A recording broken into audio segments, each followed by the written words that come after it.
아멘. 오늘은 부활절입니다. 부활절은 주님이 십자가에서 죽으시고 부활하신 것을 기념하는 절기입니다. 부활절은 기쁜 날이죠. 그런데 부활절이 되었음에도 불구하고 마음에 기뻐하지 못하는 사람들이 있습니다. 왜 그럴까요? 그것은 부활의 믿음으로 살지 못하기 때문입니다. 왜 교회를 다니지만, 오래 다녔지만 부활의 믿음으로 살지 못할까요? 이유는 두 가지입니다. 첫 번째는 그리스도의 부활을 믿지 않기 때문입니다. 두 번째는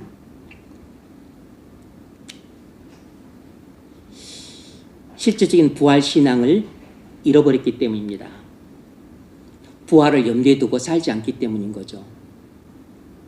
구원받았을지라도 부활을 사모하는 마음으로 살지 못하면 부활이 주는 기쁨을 또 감격을 누리지 못하게 됩니다. 부활을 믿는 것은 대단히 중요한 일입니다. 우리가 그리스도인이 되려면 그리스도의 부활을 꼭 믿어야 될까요? 그렇습니다. 우리가 그리스도의 죽으심과 그리스도의 부활을 믿지 못하면 누구도 그리스도인이 될 수 없습니다. 바울은 그 점을 로마서 10장 9절에서 말했습니다. 내가 만일 내 입으로 예수를 주로 시인하며 또 하나님께서 그를 죽은 자 가운데서 살리신 것을 내 마음에 믿으면 구원을 얻으리니. 믿으면 구원을 얻는다고 했는데 무엇을 믿으면 구원을 얻는단 말입니까? 그리스도의 대속의 죽음과 부활을 믿으면 구원을 얻는다는 뜻입니다. 이처럼 구원은 부활신앙의 근거를 두고 있습니다. 따라서 여러분이 나는 내가 부활을 믿는 건지 안 믿는 건지 잘 모르겠다 이런다면 여러분은 아직 구원받지 못한 사람인 것입니다. 심장이 온몸에 피를 보내듯이 복음의 심장인 부활은 우리 모든 믿음의 영역에 생명의 피를 공급해주고 있다는 사실을 아십니까? 그래서 우리가 설사 예수 믿고 구원을 받았다 할지라도 부활신앙이 분명치 않고 부활을 염두에 두고 살지 않고 그리고 부활을 사모하지도 그리고 고대하지도 않고 사는 사람은 세상의 여러 가지 문제들로 인해서 근심과 시름 가운데 살게 됩니다. 부활신앙이 없는 그리스도인은 실제적으로는 세상의 여러 가지 문제들에 압도되어서 걱정, 불안 가운데 살게 됩니다.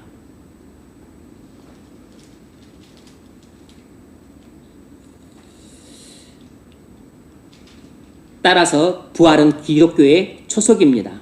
부활을 빼면 기독교는 무너집니다. 부활이 없으면 기독교는 철학이고 윤리입니다. 왜냐하면 부활이 없으면 구원이 없기 때문입니다. 여러분, 부활이 없으면 영생도 없고 그리고 천국도 없고 구원도 없습니다. 부활이 없으면 우리는 절대로 영생할 수 없고 그리고 부활이 없으면 성경이 말하는 천국도 없고 부활이 없으면 그리고 성경이 말하는 구원도 없는 것입니다. 부활이 영생이고 부활이 천국이고 부활이 구원이에요. 따라서 부활 없는 기독교는 더 이상 종교가 아니고 세상에 많이 있는 한낱 철학이나 윤리에 불과합니다. 부활이 없는 기독교는 유학이나 그리고 플라톤, 헬라 철학과 다를 바가 없는 것이에요.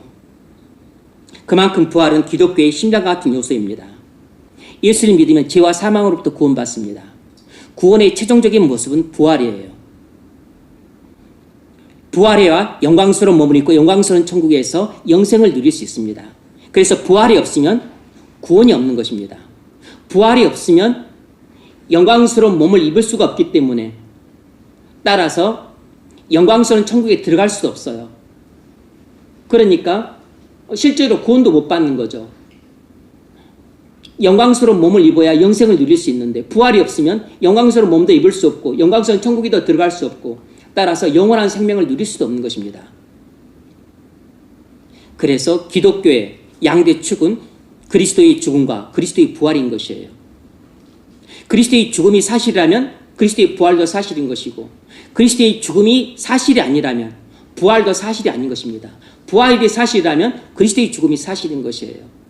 그래서 그리스도의 죽음과 부활은 기독교의 두 초석이라 할 수 있어요. 우리는 예수님이 죽으시고 부활하셨음을 믿어야 구원받을 수 있습니다. 십자가에 달린 예수님이 진짜 부활하셨는지 긴가민가하는 사람들이 있습니다. 이런 사람들은 자신을 그리스도인으로 생각할지라도 실제로는 그리스도인이 아닙니다. 이 세상의 성공에 집착하고 그리고 출세에 집착하고 그리고 자녀들 학업 성적에 집착하고 그래서 공부 잘하고 영어 잘하고 좋은 대학 가고 좋은 직장 가고 출세하고 그리고 이 세상에서 가난하지 않고 넉넉하고 부유하고 낙오하지 않고 세상에서 조금 더 윗자리에 올라가고 이렇게 사는 데에만 관심이 집중되어 있는 사람들은 실제로는 부활을 믿지 않는 사람들입니다. 부활을 믿으면 절대로 그렇게 살 수가 없습니다.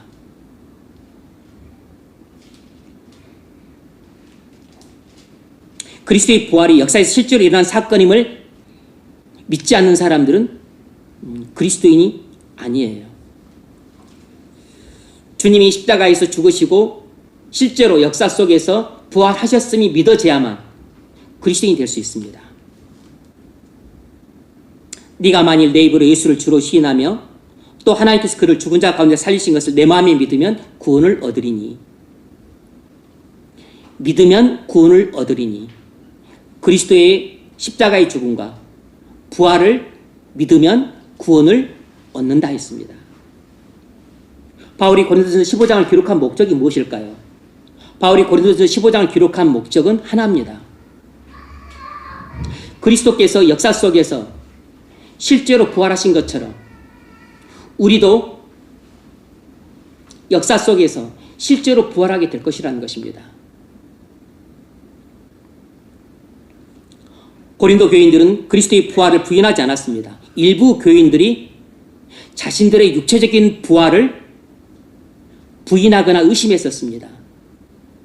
정말로 내가 육체적으로 부활할까 하는 의구심을 품은 사람들이 있었습니다. 그런 까닭에 예수님이 죽은 자 가운데서 문자적으로 부활하신 것처럼 너희도 죽은 자 가운데서 문자적으로 부활할 것이라는 것을 입증하기 위해서 바울이 고린도전서 15장을 기록한 것이에요. 바울이 고린도전서 15장을 기록한 목적은 딱 한 문장으로 말할 수 있습니다. 그리스도께서 실제로 부활하신 것처럼 너희도 실제로 부활하게 될 것이다. 우리는 오늘 본문을 통해 예수님의 부활의 증거 4가지를 살펴보려고 합니다. 오늘 본문에는 예수님의 부활의 증거 4가지가 나와 있습니다. 첫 번째 증거는 교회의 증거예요. 1절, 2절 형제들아 내가 너에게 전한 복음을 너희로 알게 하노니 이는 너희가 받은 것이요 또 그 가운데 선 것이라. 너희가 만일 나의 전한 그 말을 굳게 지키고 헛되이 믿지 아니하였으면 이로 말미암아 구원을 얻으리라. 고린도 교인들은 그리스도께서 죽으셨다가 3일 만에 부활하신 것을 믿었습니다. 1절에 그 가운데 선 것이라는 말은 완료 시제입니다. 이것은 그들이 과거에 복음 위에 서 있었고 지금도 계속해서 복음 위에 서 있다는 것입니다. 그래서 그들은 그리스도의 죽음과 부활을 믿었기 때문에 구원받았습니다.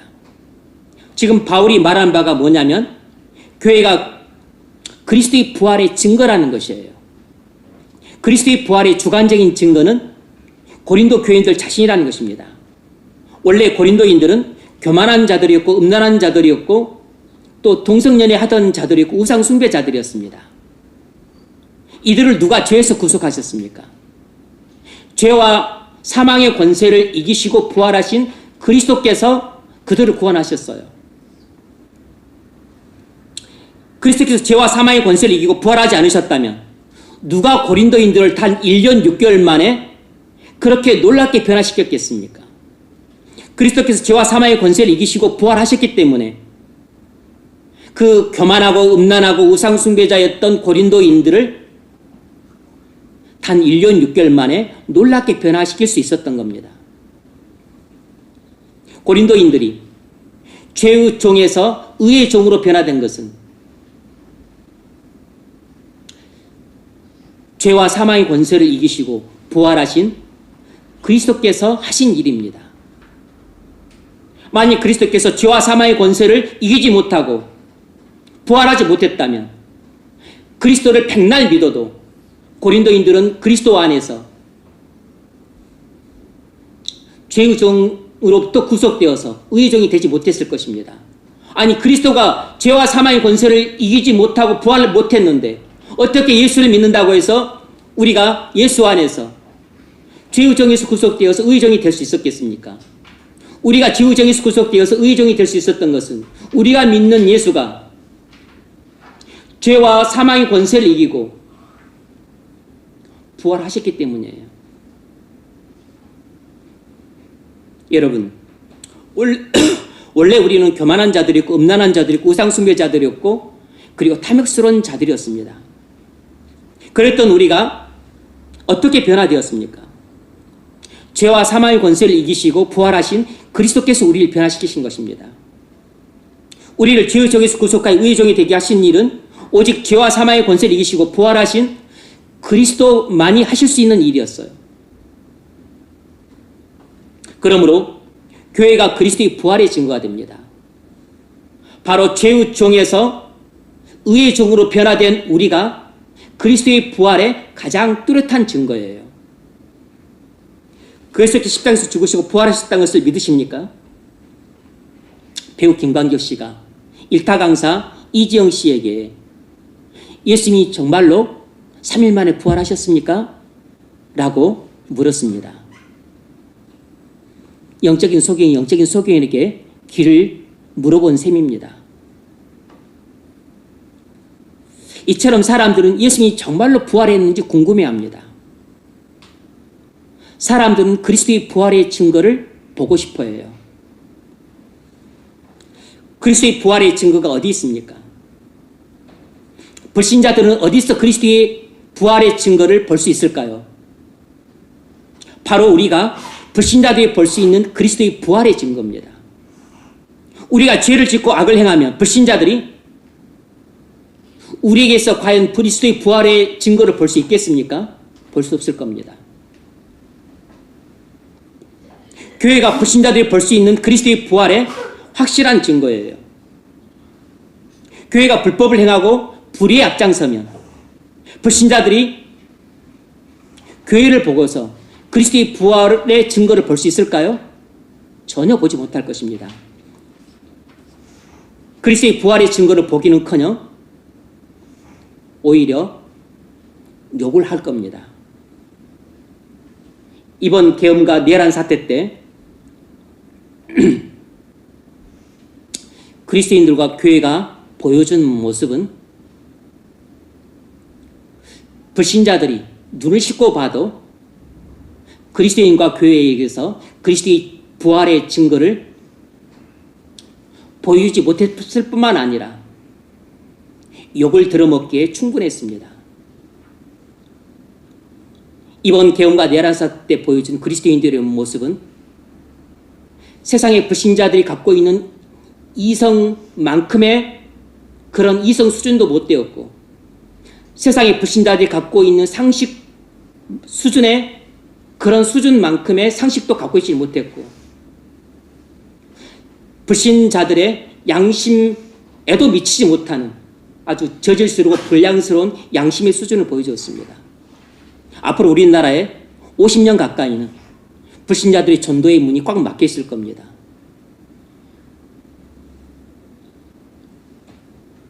진짜 그리스도인이 그리스도의 부활의 뚜렷한 증거입니다. 불신자들은 진짜 그리스도인을 보고서 어렴풋하게나마 그리스도의 부활을 알게 됩니다. 거룩한 교회가 그리스도의 부활의 확실한 증거예요. 불신자들은 거룩한 교회를 보고서 희미하게나마 그리스도의 부활의 향기를 맡을 수 있습니다. 여러분이 불신자들에게 그리스도의 부활의 증거를 어렴풋하게나마 보여주고 있습니까?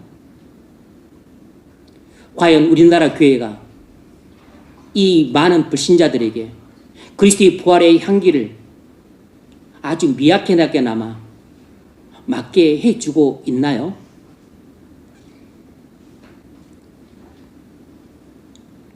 여러분은 진짜 그리스도인입니까? 그렇다면 여러분이 바로 그리스도의 부활의 뚜렷한 증거가 됩니다. 진짜 그리스도인만이 그리스도의 부활의 뚜렷한 증거가 되고 거룩한 교회만이 이 세상의 불신자들에게 그리스도께서 십자가에서 죽으시고 부활하셨다는 확실한 증거를 보여줄 수 있습니다. 주변의 불신자들은 여러분을 보고서 그리스도의 부활의 증거를 희미하게나마 보고 있는 셈입니다.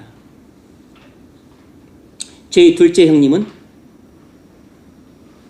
회심 전에 술고래였고 애언가였습니다. 밤에 장사하고 늦게 들어오니까 또 늦게 자고 늦게 일어났어요. 회심 후에 완전히 달라졌습니다. 술 끊고 담배 끊고 새벽 기도를 나가기 시작했습니다. 완전히 달라졌습니다.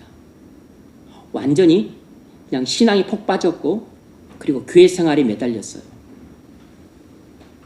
사람이 완전히 달라졌습니다. 우리 집안이 처음으로 예수 믿는 사람이었습니다. 그때 저는 기독교에 뭔가가 있다고 느꼈습니다. 잘 알지는 못했지만 예수 믿는 것은 단순히 종교가 아니라는 것을 느꼈어요. 그때는 몰랐지만 예수 믿고 변화된 형님이 바로 그리스도의 부활의 뚜렷한 증거가 되었던 셈입니다. 그래서 가족들에게 큰 충격을 주었습니다. 아, 예수를 믿으면 사람이 변화되는구나 하는 것을 알게 되었어요. 바로 변화된 형님이 그리스도의 부활의 생명을 우리 가족들에게 보여준 것입니다. 그래서 가족들이 한 사람 한 사람씩 교회에 나가게 된 것이에요. 뭘 알 수 있습니까? 진짜 변화된 그리스도인이 그리스도의 부활의 뚜렷한 증거가 된다는 것입니다. 우리가 정말로 그리스도인으로 변화가 되면 우리 주변에 있는 불신자들은 정확하게는 몰라도 아, 이게 그리스도를 믿는다는 게 그냥 단순히 종교생활이 아니구나 이런 것을 느끼게 만듭니다. 아, 기독교에는 생명이 있구나. 교회를 다니면 사람이 변화되구나. 이것을 느낀다는 것은 바로 그리스도인이 불신자들에게 그리스도의 부활의 증거를 보여주고 있다는 증거예요. 여러분, 그리스도의 부활의 증거를 찾으십니까? 진짜 그리스도인이 그리스도의 부활의 증거입니다. 여러분이 그리스도의 부활의 증거예요. 교회가 그리스도의 부활의 증거입니다. 여러분이 과거에 교만했고 음란했고 그리고 타락했고 그리고 이적인 사람들이었는데 지금은 거룩하고 정결하고 사랑과 희락과 화평이 넘치는 사람이 되었다면 여러분이 바로 그리스도의 부활의 증거라고 할 수 있습니다. 만약 여러분이 이런 사람으로 변화되었다면 틀림없이 여러분 가족이 여러분 때문에 변화가 되었을 것이고 여러분 직장 동료가 여러분 때문에 그리스도의 부활의 향기를 맡고 기독교는 뭔가가 있다. 예수님께는 뭔가가 있어. 부처와 또 다른 종교가 달라. 이렇게 궁금증과 호기심을 갖고 여러분에게 나왔을 것이고 예수를 믿는 것이 무엇이냐고 물어봤을 겁니다. 그런 일이 일어나지 않았다면 여러분은 죽은 사람입니다. 여러분은 그리스도의 부활의 증인이 되지 못하고 있는 것이에요.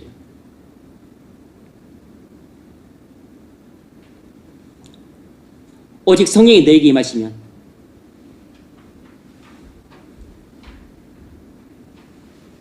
예루살렘과 온 유다 사마리 땅까지 이르러 내 증인이 된다고 했습니다. 증인이 뭐죠? 부활의 증인인 겁니다. 여러분이 예수를 믿고 성령을 받았다면 여러분은 가족에게 그리스도의 부활의 증인이 되고 동료들에게 그리스도의 부활의 증인이 됩니다. 전도를 한 번도 해본 적이 없는 사람, 전도를 한 번도 제대로 하지 못하는 사람. 왜 그럴까요? 부활의 증인이 못 되고 있는 겁니다. 그리스도의 부활의 증인은 자연스럽게 전도를 합니다.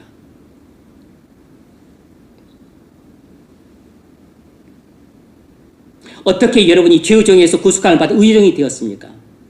여러분 힘으로 한 것이 아닙니다. 누가 여러분을 이렇게 변화시켰습니까? 그것은 바로 죄와 사망의 권세를 이기시고 부활하신 그리스도이십니다. 그러므로 성도가 된 여러분이 그리스도의 부활이 뚜렷한 증거예요. 오직 거룩한 교회만이 그리스도의 부활의 확실한 증거가 될 수 있습니다. 하지만 이것들은 전부 주관적인 증거입니다. 객관적인 증거가 필요하죠. 객관적인 증거 세 가지를 말하겠습니다. 그리스도의 부활하신 두 번째 증거는 성경의 증거입니다. 우리 3절, 4절 같이 한번 읽습니다. 3, 4절 시작.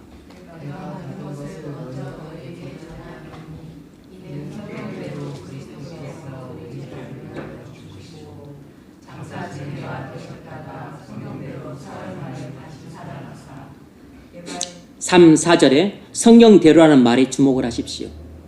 성경대로 그리스도께서 죽으시고 성경대로 다시 살아나사 그리스도의 부활은 이미 구약 성경에 전부 예언되어 있었습니다. 그 예언대로 성취되었다는 것이에요.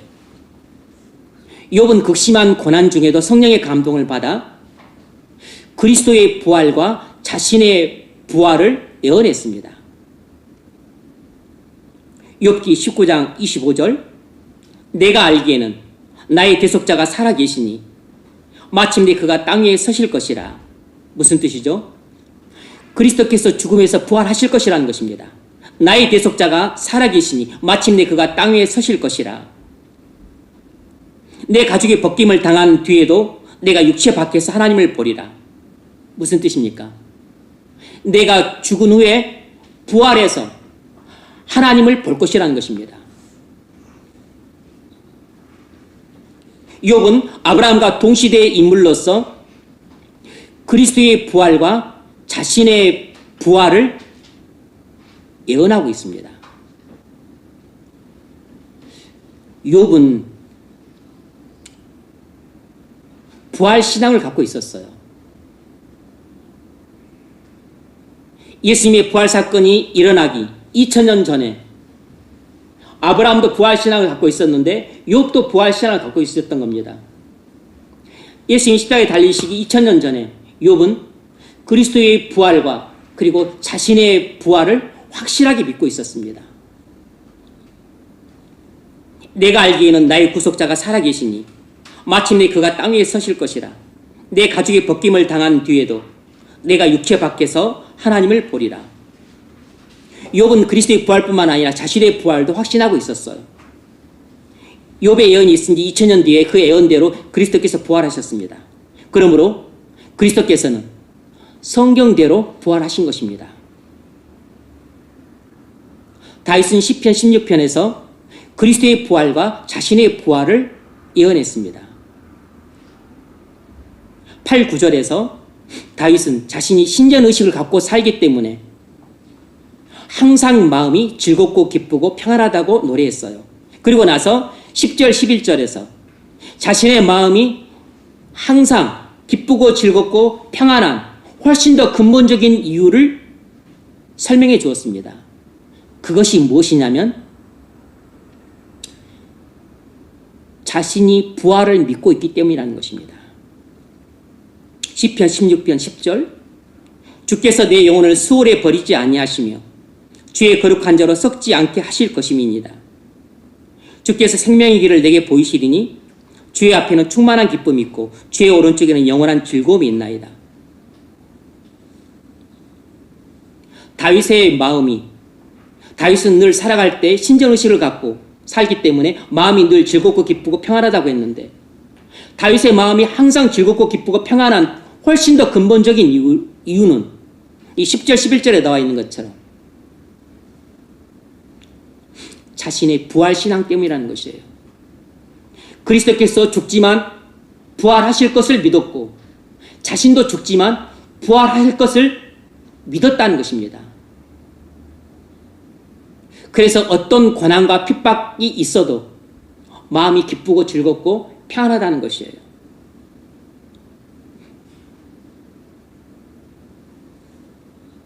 그리스도께서 부활하신 것처럼 자기도 부활해서 천국에서 영생을 누릴 것을 확신하고 있었기 때문입니다. 뭘 알 수 있죠? 다윗은 성령의 감동을 받아 그리스도께서 죽지만 부활하시고 자신도 죽지만 부활할 것이라는 것을 영안이 열려 보고 있었던 것이에요. 놀랍지 않습니까? 그리스도께서 죽고 부활하시기 1000년 전에 다윗은 성령의 감동을 받아 영안이 열려서 그리스도의 부활도 보고 자신의 부활도 봤던 겁니다. 여러분, 이처럼 우리가 성령의 감동을 받아 영안이 열리는 것이 중요합니다.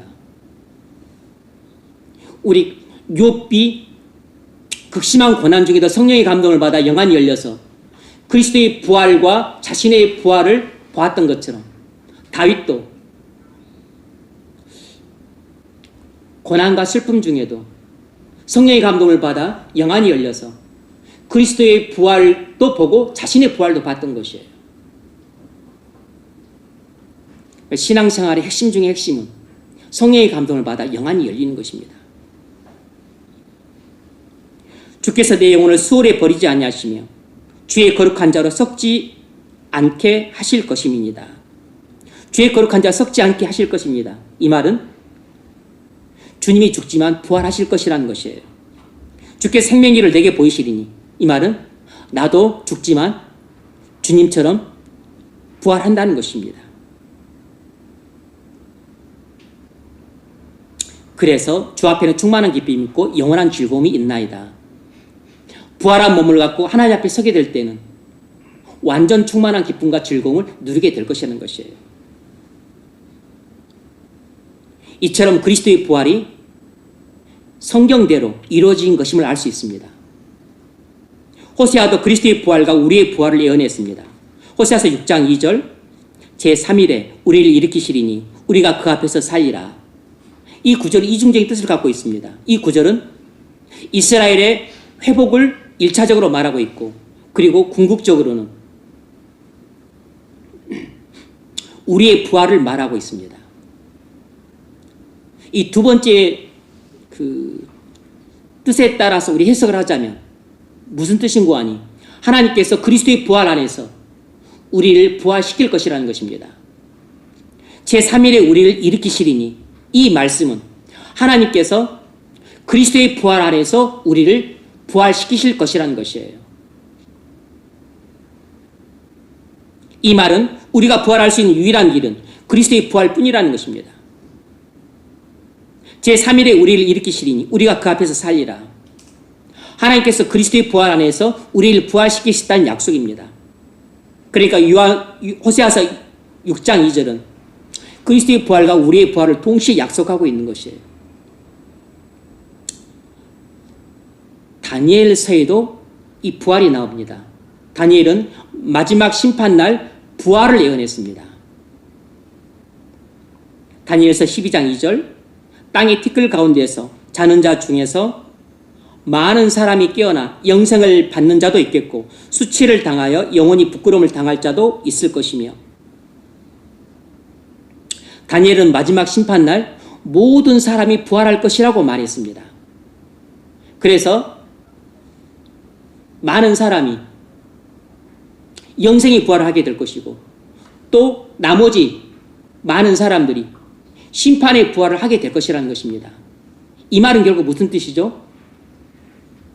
모든 사람들이 죽고 그리고 모든 사람들이 부활하게 될 것이라는 것이에요. 그러니까 결국 다니엘은 부활이 이미 확정적인 진리라는 것을 말하고 있는 셈입니다. 그러므로 당연히 그리스도의 부활도 기정사실로 간주하고 있는 것이죠. 그리스도의 부활이 없다면 어떤 사람도 부활할 수 없습니다. 그리스도께서 죽으시고 부활하지 않으셨다면 누가 부활을 하겠습니까? 신자들도 부활을 못하지만 불신자들도 부활하지 못하는 것입니다. 불신자들도 부활한 몸을 입어야 지옥에 가서 영원토록 고통을 당해요. 신자들은 부활한 몸을 입어야 천국에서 영원한 생명을 누립니다. 그러니까 천국에 들어가도 부활을 해야 되고 지옥에 들어가도 부활을 해야 됩니다. 부활이 없다면 성경이 말하는 천국도 없고 지옥도 없는 것이에요. 그러니까 부활이 없다면 구약 성경도 거짓말이고 신약 성경도 거짓말인 것입니다. 부활이 없다면 기독교는 새빨간 거짓말인 것이에요.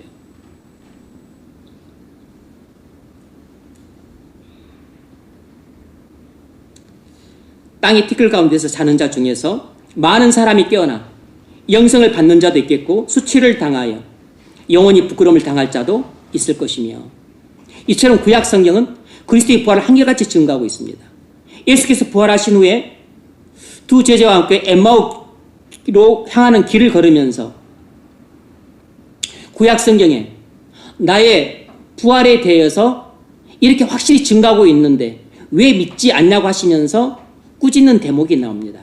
누가복음 24장 25절, 가라사대 미련하고 선자들의 말한 모든 것을 마음에 더디 믿는 자들이여, 그리스도가 이런 고난을 받고 자기의 영광에 들어야 할 것이 아니냐. 무슨 말이죠?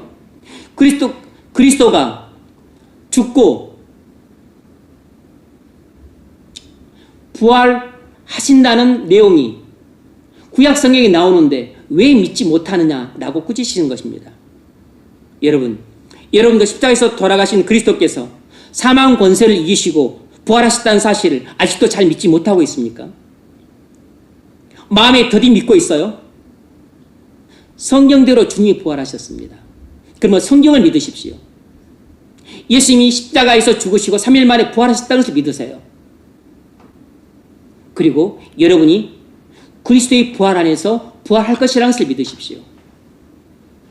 주님의 부활을 믿는 사람은 자신의 부활도 믿습니다. 여러분이 부활을 믿는다면 다윗처럼 여러분 마음이 늘 기쁘고 즐겁고 평안할 것입니다.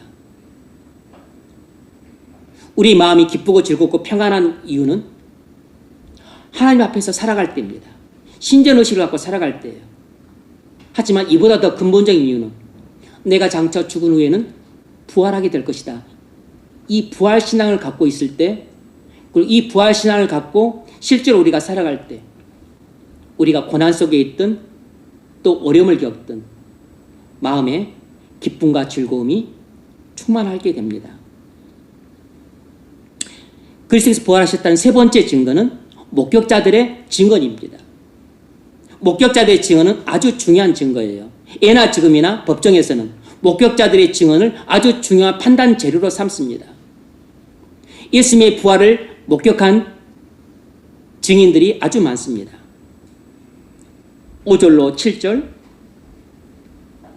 게바에게 보이시고 그 후에 12제자에게와 그 후에 500의 형제에게 일시에 보이셨나니 그 중에 지금까지 태반이나 살아있고 어떤 이는 잠들었으며 그 후에 야고보에게 보이셨으며 그 후에 모든 사도에게와. 부활하신 예수님을 맨 처음 본 사람은 막달라 마리아였습니다. 요한복음 20장 16절, 예수께서 마리아라 하시거늘 마리아가 돌이켜 히브리 말로 라보니 하니 막달라 마리아 가서 제자들에게 내가 주를 보았다 하고, 여기서 막달라 마리아는 부활하신 그리스도를 본 것입니다. 11명의 사도들도 부활하신 예수님을 직접 만나 뵀어요. 부활하신 예수님이 그날 저녁에 제자들이 모여있는 마가의 다락방으로 찾아오셨습니다. 이날 곧 안식 후 첫날 저녁 때 제자들이 유대인을 두려워하여 모인 곳에 문들을 닫았더니 예수께서 부활하신 예수님이세요. 부활하신 예수님이 오사 가운데 서서 이르시되 너에게 평강이 있을지어다. 이 말씀을 하시고 손과 옆구리를 보이시니 제자들이 보고 기뻐하더라. 부활하신 날 저녁에 부활하신 예수님이 마가의 다락방에 모여있던 제자들에게 찾아왔습니다. 그래서 제자들은 부활하신 주님을 만나 뵀어요. 베드로를 비롯한 7명의 제자들은 갈릴리 호수에서 부활하신 주님을 두 번째로 만나 뵀습니다. 거기서 주님의 뜨거운 사랑을 제자들이 경험했어요. 이 부활하신 주님을 만나고서 뜨거운 사랑을 경험했던 베드로가 놀랍게 침체에서 회복되어서 주님을 위해 죽기를 마다하지 않는 그런 불타오르는 전도자로 변화가 되었습니다. 여러분, 죄 문제로 상심하십니까? 악한 정욕을 이기지 못해서 괴로워하세요?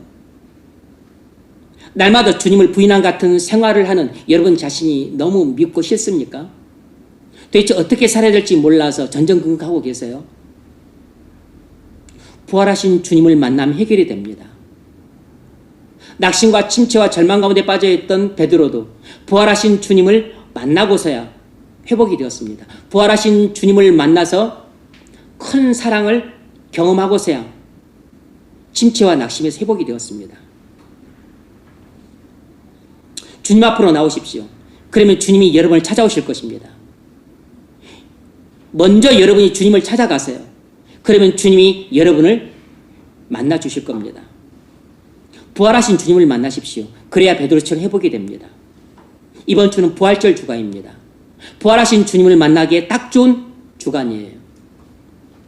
예배를 통해 부활하신 주님을 만나십시오. 성령을 통해서 부활하신 주님을 만나세요. 기도를 통해서 부활하신 주님을 만날 수 있습니다. 순종을 통해서 부활하신 주님을 만날 수 있어요. 그래서 큰 사랑을 경험하십시오. 그러면 영혼이 소성될 겁니다. 수고하고 무거운 짐진 자들아 다 내게로 오라. 내가 너희를 쉬게 하리라. 마음이 걱정이 많고 불안에 떨고 두려움이 가득한 사람, 영혼에 쉼이 없습니다. 영혼의 쉼을 얻어야 되지 않겠습니까? 영혼의 안식을 얻어야 되잖아요. 부활하신 주님을 만나면 영혼의 안식을 얻습니다. 주님 앞으로 나가십시오. 그래서 부활하신 주님을 만나십시오. 그러면 반드시 여러분에게 베드로와 같은 놀라운 평안이 찾아올 겁니다. 그리스도께서 부활하셨다는 네 번째 증거는 바울 자신의 증언입니다. 8절 맨 나중에 만삭되지 못하여 난 자 같은 내게도 보이셨느니라. 바울이 누굽니까? 예수를 만났던 사람이 아닙니다. 그리스도를 죽이는데 앞장섰던 사람이었어요. 그랬던 바울이 다메섹 도상으로 올라가는 도중에 부활하신 그리스도를 만났습니다.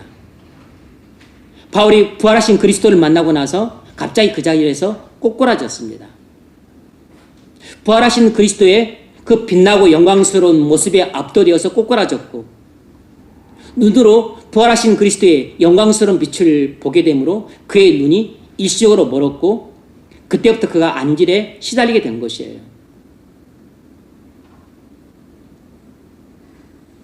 바울은 부활하신 그리스도를 보았는데 그분의 광채로 인해 앞을 볼 수 없게 되었습니다. 핍박자 사울이 부활하신 주님을 만난 후에 사도 바울로 변화되었습니다. 죄의 종이 부활하신 주님을 만나면 의의 종으로 변화됩니다. 부활하신 주님이 바울을 찾아오셔서 변화시키셨습니다. 부활하신 주님이 여러분을 찾아오시면 변화됩니다. 부활하신 주님이 예배를 통해 성경을 통해 기도를 통해 순종을 통해 여러분을 찾아오시면 변화됩니다. 그래서 예배를 통해 주님께로 나가십시오. 성경을 통해 주님께로 나가세요. 부활하신 주님을 만나고자 한다면 기도를 통해 주님께 나가십시오. 주님께 나가는 사람은 반드시 부활하신 주님이 여러분을 찾아오실 겁니다. 가장 악랄한 핍박자가 어떻게 가장 위대한 사도가 될 수 있었을까요? 교회를 파괴했던 사람이 어떻게 교회를 세우는 가장 훌륭한 건축자가 될 수 있었을까요? 그것은 바울이 부활하신 주님을 만났기 때문입니다. 부활하신 주님을 만나는 것이 우리가 안고 있는 모든 문제에 대한 해답입니다. 우리가 안고 있는 모든 문제를 해결하고자 한다면 부활하신 주님을 만나십시오. 죄 문제, 악한 정욕의 문제, 돈 문제, 인간관계 문제, 배우자랑 결혼의 문제, 직장의 문제. 우리에게는 만 가지 문제가 있는데 이 만 가지 문제에 대한 해결책은 주님께 있습니다. 부활하신 주님을 만나는 데 있어요. 죽음을 눈앞에 두셨습니까? 중병에 걸리셨어요? 돈 문제 때문에 걱정이 많으십니까? 직장 문제 때문에 걱정이 많으세요? 우리는 인간관계 때문에도 많은 고민을 합니다. 이 망가진 문제에 대한 해결책은 오직 부활하신 주님을 만나는 데 있어요. 여러분, 우리는 부활하신 주님을 만나야 합니다. 부활하신 주님을 만나야 변화됩니다. 부활하신 주님을 만나야 죄의 종이 의의 종으로 변화될 수 있습니다. 여러분, 아직도 죄의 종으로 살아가고 계십니까? 아직도 죄를 이기지 못하세요? 아직도 세상의 유혹을 이기지 못하십니까? 사단의 미혹에 번번이 넘어지십니까? 죄의 종을 청산하고 싶으시죠? 죄의 종을 삶을 청산하고 죄의 종으로부터 구속되어서 의의 종이 되고 싶으십니까? 그렇다면 부활하신 주님을 만나십시오. 부활하신 주님을 만나는 것을 여러분의 신앙의 목표로 삼으세요. 이 부활절 주간에 부활하신 주님을 만나기에 딱 좋습니다. 예배 자리로 나오세요. 성경 앞으로 가십시오. 기도 자리로 가세요. 그리고 지금부터라도 할 수 있는 순종을 하십시오. 순종의 자리로 가세요.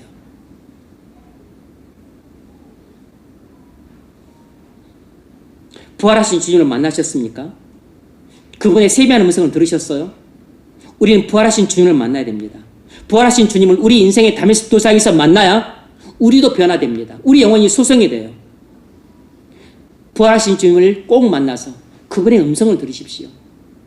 주님의 음성을 한마디로 들으면 반드시 우리의 죽은 영혼이 소성됩니다. 부활하신 주님의 음성을 들으십시오. 성경을 읽을 때 부활하신 주님의 음성을 들을 수 있습니다. 부활하신 주님의 음성을 듣기에 가장 좋은 것이 성경을 읽을 때예요. 기도할 때도 부활하신 주님의 음성을 듣기에 아주 좋습니다. 그래야 죄사함을 받습니다. 그래야 우리 영혼이 소성이 돼요. 그래야 깨어져버린 하나님과 관계를 올바르게 맺을 수 있습니다. 그래야 죄의 종에서 의의 종으로 변화됩니다. 여러분이 악하고 게으른 종에서 구속을 받아서 착하고 충성된 종으로 되기를 원하신다면 어찌하든지 부활하신 주님을 만나십시오. 주님의 음성을 들어야 됩니다. 사울아 사울아 네가 어찌하여 나를 핍박하느냐. 주님의 책망하는 음성을 듣고 사울은 핍박자에서 사도로 변화되었습니다. 주님의 책망하신 음성이라도 그게 우리를 살립니다. 우리를 꾸짖는 음성이라도 그게 우리를 살립니다. 벼락처럼 우리를 호통치는 말씀이라도 그게 우리를 살려요. 요한 아들 시몬아 네가 나를 사랑하느냐. 사랑의 음성도 우리를 살립니다. 네가 나를 사랑하느냐. 물으시는 음성도 우리를 살립니다. 어떤 음성이라도 부활하신 주님의 음성을 듣는 사람은 살아납니다. 변화됩니다. 꼬꾸라져요. 어서서 주여 여러분에게 찾아와 주시기를 구하십시오. 우리 교회에, 우리 나라에, 세계 만방에 주님께서 찾아와 주시기를 간절히 구하십시오. 말씀을 맺겠습니다. 오늘 우리는 그리스도의 부활의 증거 4가지를 살펴봤습니다. 첫 번째는 교회의 증거입니다. 두 번째는 성경의 증거예요. 세 번째는 목격자들의 증거입니다. 네 번째는 바울 자신의 증언이었습니다. 예수님은 우리 죄를 지고 십자가에서 하나의 심판을 받아 죽으셨습니다. 그리고 3일 만에 부활하셨어요. 그 부활의 증거는 차고도 넘칩니다. 부활의 증거가 없어서 사람들이 예수의 부활을 믿지 못하는 게 아닙니다. 부활의 증거는 차고도 넘쳤지만 예수를 믿지 못하는 것은 믿지 않기 때문입니다. 증거가 없어 못 믿는 게 아니라 믿지 않으므로 부활의 수많은 증거들이 아무 소용이 없는 것입니다. 주님의 죽음과 부활을 믿는 자는 누구든지 구원받습니다. 불신자들이 주님의 부활의 증거를 믿는데 가장 좋은 것은 바로 변화된 여러분 자신입니다. 여러분이 변화된 그리스도인으로서 가정에 설 때, 직장에 설 때, 그리고 사회에 설 때 비로소 세상의 수많은 불신자들이 여러분을 보고서 그리스도의 부활의 증거를 믿고 그리스도께로 나오게 될 겁니다. 부활하신 주님을 만나고자 하신다면 주님 앞으로 나가십시오. 그러면 반드시 여러분의 영혼이 소송될 겁니다. 여러분의 영혼이 살아날 것입니다. 부활의 주님을 만나심으로 기쁨과 즐거움과 그리고 평안이 충만한 여러분의 심령이 될 수 있기를 주의 이름으로 축원합니다.